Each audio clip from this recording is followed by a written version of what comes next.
Why are we here? What are we fighting for? We're fighting for a vision of a free society where people can speak out and dissent against government policies without fear of retribution, without fear of arrest, without fear of violent attack. That is the force that we are fighting against. The force of totalitarianism. The force of evil that is so insecure and so afraid that it has to try to drown out a dissenting voice. It has to try to shout down and to violently threaten someone it disagrees with, rather than engage us in a dialogue and a discussion, because they know, of course, that if they did, their ideas would be shown to be false, would be shown to be life-destroying, would be shown to be destructive of societies. And so all they can do is shout us down. All they can do is blow their horns. All they can do is try to attack us physically, because they cannot defeat us intellectually or morally. No, I will never shut up.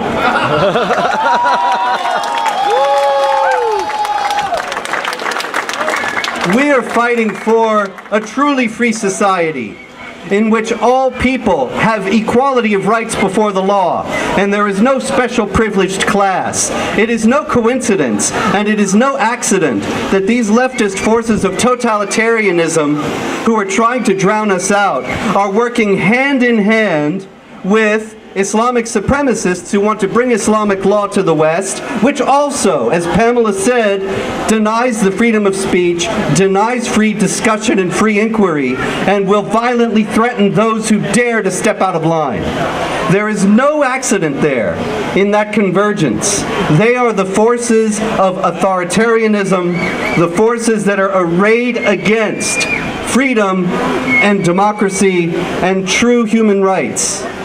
We are standing for the freedom of speech. We are standing for the right of free human beings in a free society to speak their mind. We're fighting for the freedom of conscience against those who would violently threaten and even kill someone who comes to a different vision of the ultimate good and the ultimate truth from what they have.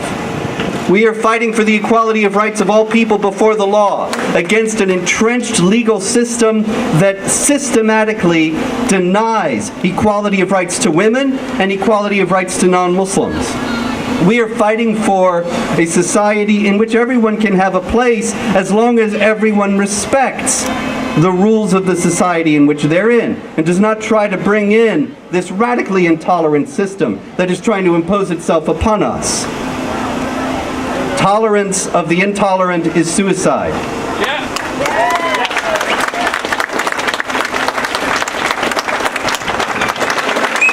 And there is no way that our free societies can survive unless we stand up and are determined to enforce the laws that we have and the ideas, the principles of the equality of rights of all people and the freedom of speech. The freedom of speech is rapidly being eroded. Not only are we smeared and defamed everywhere, but also, as you know, the governments of Europe and the United States are now working with, in talks with, the Organization of Islamic Cooperation. Secretary of State Hillary Clinton met with Ekmeladini Sanolu, the Secretary General of the Organization of Islamic Cooperation, in order to discuss ways to circumvent the freedom of speech and to criminalize the defamation of religion.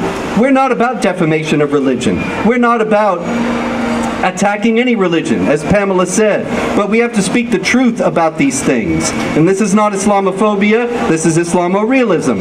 So, when we speak the truth about Islam's agenda to subjugate the rest of the world under its sway and to render us unequal and second-class citizens in an Islamic state, then they call that defamation of religion, even though it's abundantly clear from the Islamic texts and teachings that that's exactly what the agenda is. And so the Secretary of State actually met with the OIC, and the Assistant Attorney General just recently refused to affirm that he would protect the freedom of speech and not try to criminalize the criticism of Islam. If this kind of thing is allowed to happen, and if this kind of thing succeeds, and if these violent fascist thugs get their way, that will be the extinguishing of our free societies. And so we must never let these fascist thugs and the fascist system of sharia prevail in Sweden or in the UK or anywhere in Europe or in the United States. And we will stand resolutely, no matter what it takes, for freedom and for human rights. And on that basis, I thank you all so much for being here, and thank you for being in this great struggle.